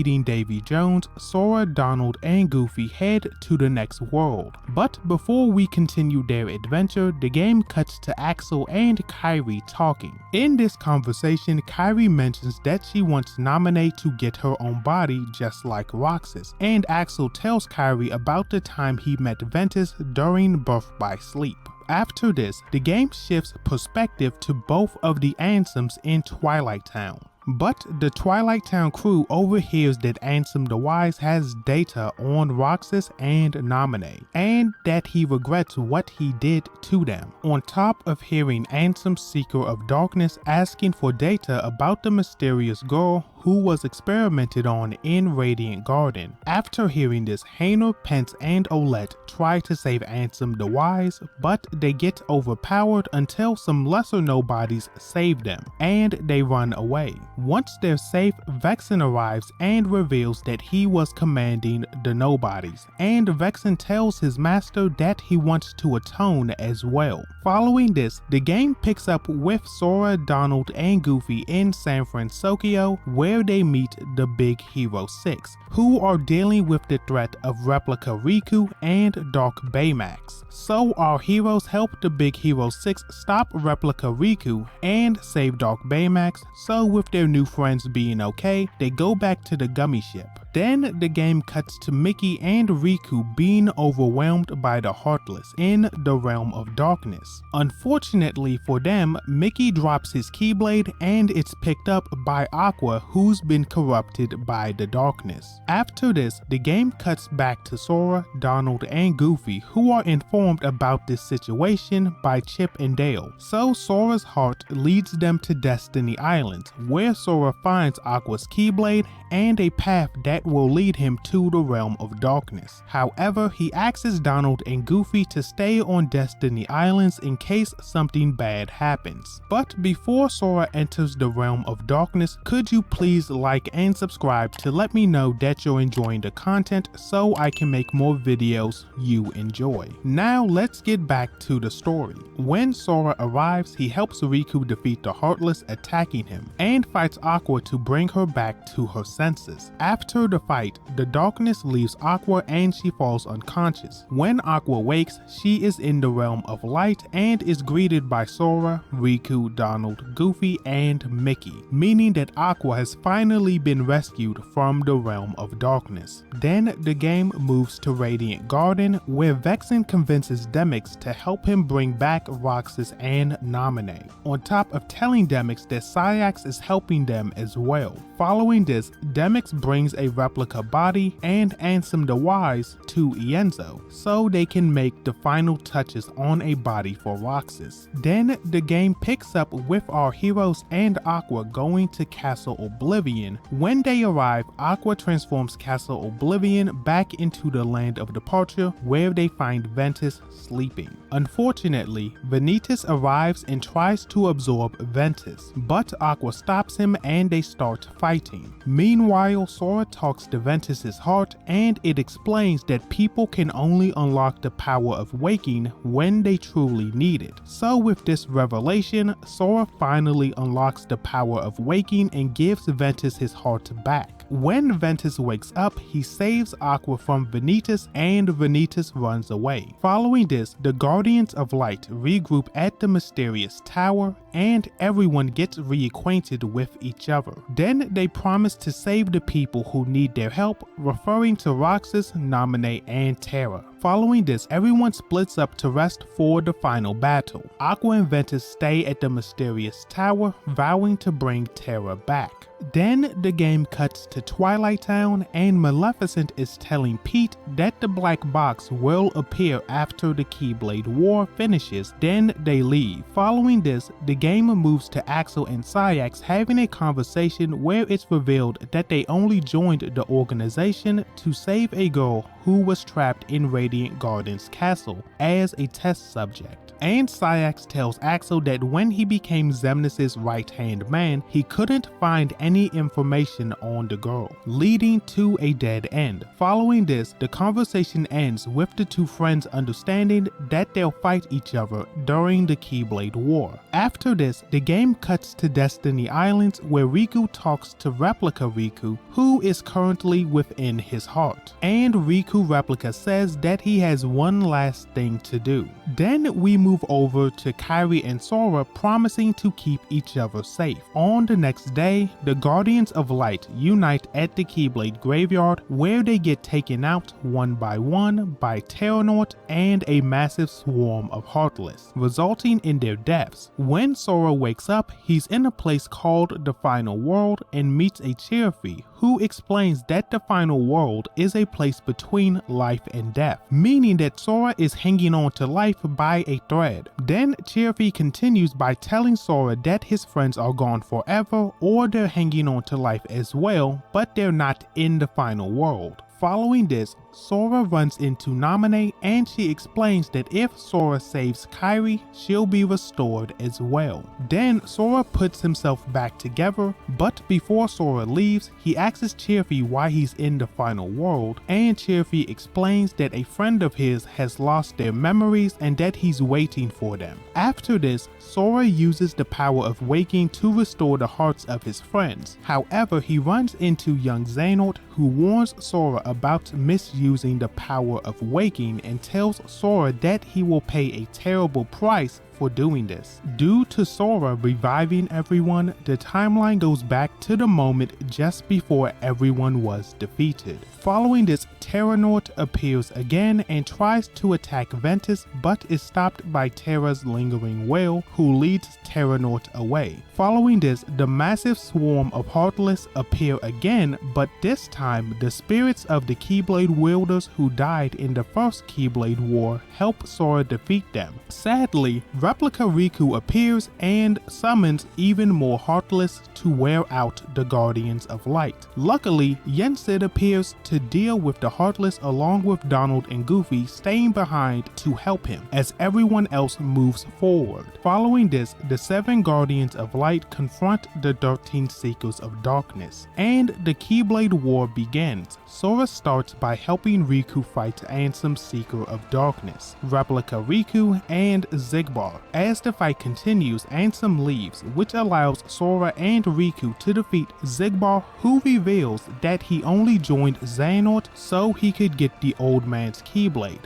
and he falls off a cliff. Right after this, replica Riku from the past gets defeated, and the current replica Riku removes him from the replica body. Then the current replica Riku tells the real Riku that the body is for Naminé and asks him to take care of her. So with that, both of the replica Rikus pass away for the final time. After this, Demyx arrives to take Naminé's body back to Radiant Garden. Then Riku goes after Ansem as Sora helps Mickey fight Xemnas, Marluxia, Loxine, and Luxu. As the fight continues, Xemnas leaves, which allows Sora and Mickey to defeat the Nobodies, allowing them to be recompleted. However, as the Nobodies fade away, Marluxia thanks Sora for helping him become a complete person again and says that he's getting his memories back. Then Loxine reveals that she only joined the organization because Marluxia wanted to. And lastly, Luxu gives Sora a wild card, telling him that it could turn the tide when he needs it. So with that, those Nobodies fade away to get recompleted. After this, Mickey goes after Xemnas while Sora helps Aqua and Ventus defeat Xehanort and Ventus. When Ventus gets defeated, he reveals that he isn't the darkness of Ventus's heart, saying that he existed for a long time before Ventus and that he just got trapped within Ventus until Master Xehanort pulled him out. Then Ventus fades away with a smile on his face. Following this, Xehanort overpowers Sora, Aqua, and Ventus, getting ready to kill his former friends. But the Dark Guardian, that's been controlled by Xehanort and Ansem Seeker of Darkness, saves Aqua and Ventus. Following this, the Guardian attacks Xehanort and speaks, revealing that it's Terra. So Sora takes this opportunity to separate the piece of Xehanort within Terra's body, which allows Terra to reclaim his body and become a complete person again. Seeing that everything is okay, Sora leaves the three friends so they can recover while he helps Axel and Kairi fight Sayax and Xion. Unfortunately, Sayax and Xion gain the upper hand when Xemnas arrives. After his arrival, Xemnas attempts to kill Axel, but Xion, who doesn't have her memories, instinctively stops him. Then Sora steps in, figuring out that Xion is the third heart within him, and Xion's heart goes back to her, which restores her appearance and her memories, and causes everyone to remember her. So Xemnas tries to kill Xion out of frustration, however a heart leaves Sora's body and then a blinding light appears. Within this light is Roxas, who left Sora's body to get his own from Radiant Garden to protect his friends, meaning that finally Sora, Roxas, Ventus, and Xion are separated. Following this, Xemnas kidnaps Kairi and runs away. So Sora puts that in the back of his mind so he can help Roxas and Xion defeat Sayax. After being defeated, Sayax explains that he joined the new organization due to Axel abandoning him and the girl in the castle. But Axel explains that he never abandons anyone, but he is sorry for making Sayax feel that way. So with this, the two friends make up and Sayax fades away to be recompleted. Following this, Sora joins Mickey and Riku to take down the final 4 members of the 13 Seekers of Darkness. Starting with Ansem, Seeker of Darkness, he admits upon his death that he always knew that Riku was stronger than him and encourages Riku to seek more. Then he passes away for the final time. Following Ansem, Xemnas falls as well, admitting that he regrets how he treated the original Organization 13 as he passes away, and they finally conquer young Xehanort by sending him back to the past. But before he goes home, young Xehanort taunts Sora about the price he will pay for overusing the power of waking. After that, Master Xehanort kills Kairi, completes the true X-Blade, and summons Kingdom Hearts. Following this, everyone arrives and Riku recalls that Xehanort can transcend time and space, meaning that Xehanort is a portal himself.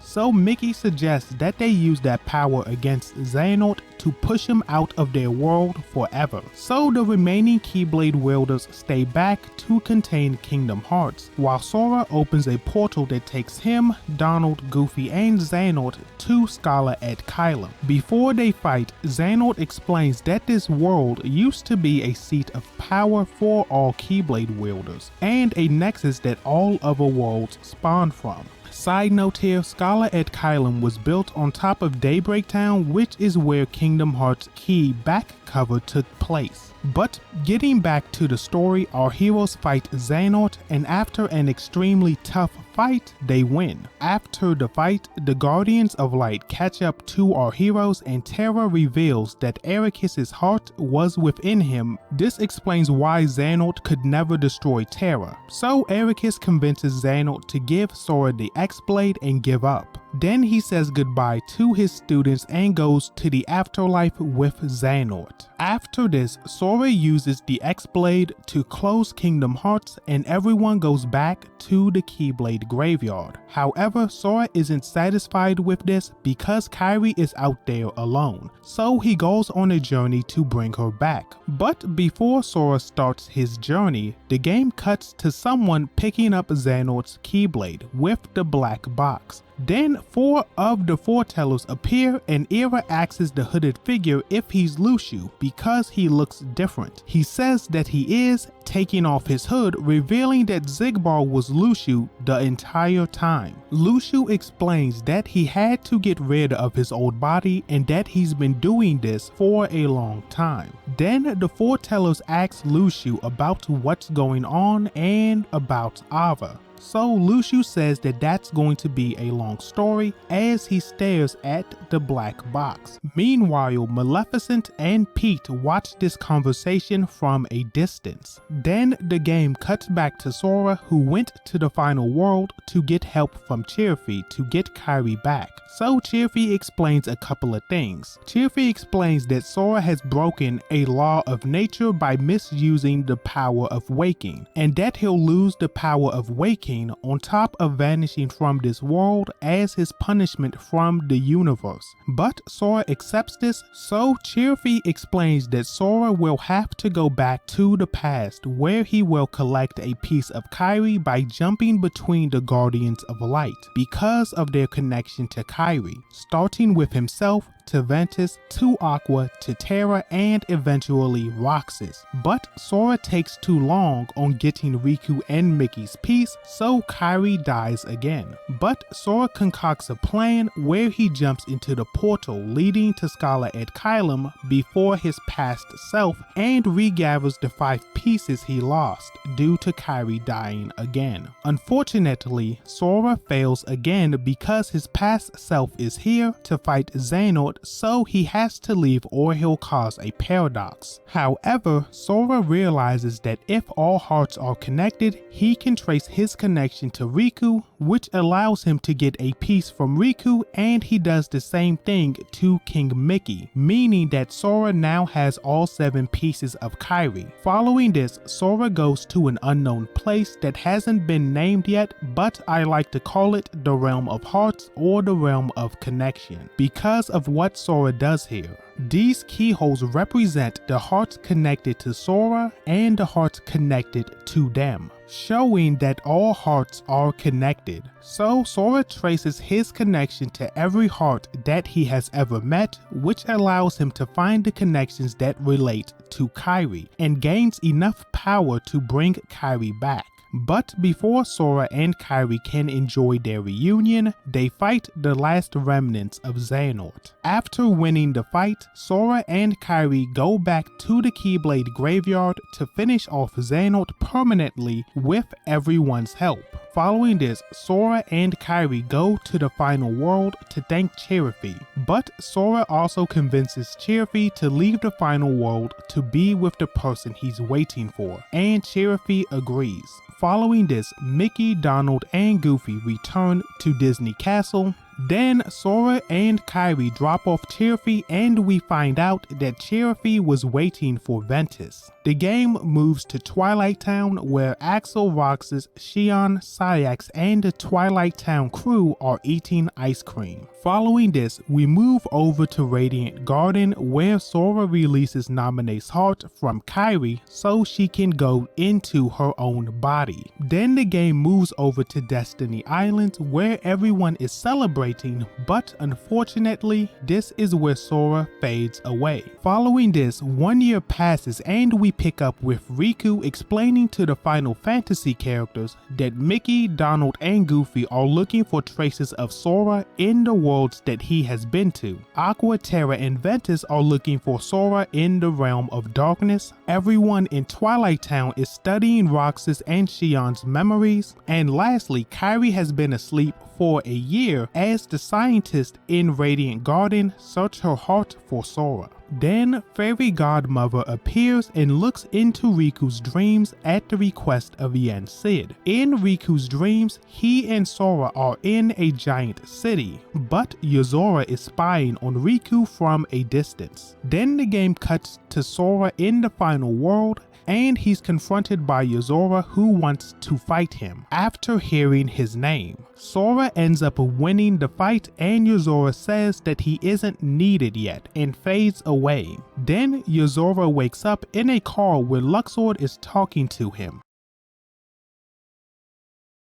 Kingdom Hearts Melody of Memory takes place after Kingdom Hearts 3 Remind, where Sora sacrifices himself to save Kairi. During the following year, the scientist at Radiant Garden helps Kairi look for Sora by recounting his journey by looking through her memories and those close to him. Kairi's journey leads her to a version of the final world, where she gets a flashback to when Radiant Garden became Hollow Bastion. As she is running away from Heartless, she gets captured by Xehanort, who still possesses Terra's body. Following this, Xehanort throws Kairi into a pod and explains to her that Radiant Garden is falling into darkness, and that the only way to save it is to use her ability as a Princess of Heart to find a Keyblade wielder that will come back and save the world, referring to Riku and Sora in Kingdom Hearts 1. Following this, Xehanort tells Kairi that if she finds herself in a world on the other side of reality, her task will become even harder. And with that, Xehanort sends Kairi away to begin his experiment of hope. Following this, Kairi wakes up and collects the pieces of her heart. Then she is confronted by a memory or illusion of Xehanort. Then Kairi attacks Xehanort, but she isn't strong enough. So during the fight, Xehanort explains that this version of the final world was created from Kairi's memories, and that the memories that could lead to Sora are long gone. Following this, Xehanort attempts to kill Kairi, but Sora manifests himself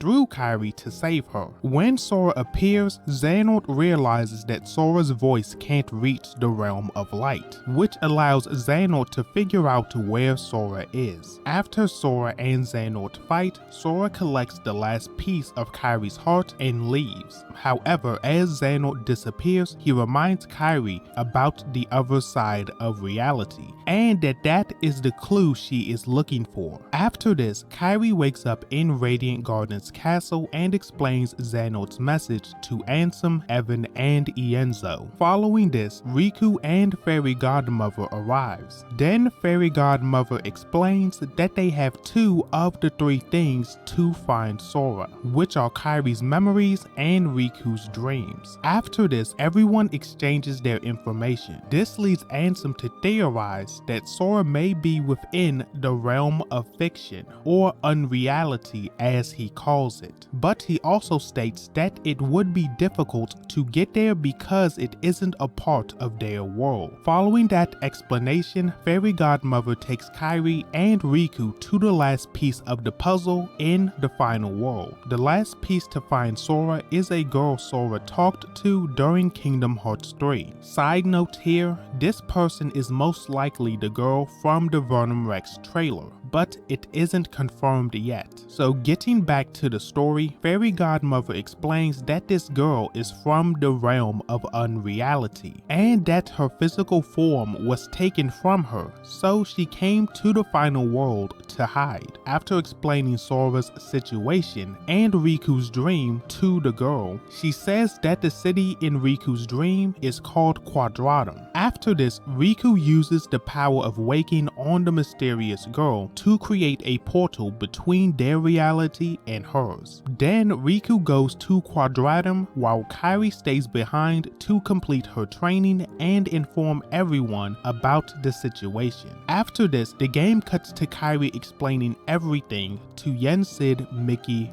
Donald, and Goofy. This makes Yen Sid remember a story about the Foretellers crossing into another reality, and realizes that Xehanort knew about the realm of unreality. So he asks Donald and Goofy to inform their allies about everything they know. Then Kairi tells Yen Sid that she wants to continue her training under Aqua, which he agrees to. And finally, Yen Sid asks Mickey to search Scala and Kylum for information on the Foretellers and the realm of unreality. And that is the end of Kingdom Hearts Melody of Memories. With that being said, if you want to see more timeline videos like this one or video essays on your favorite video games, like, comment, and subscribe with notifications turned on. But with that being said, it's been Skipx and I'm out.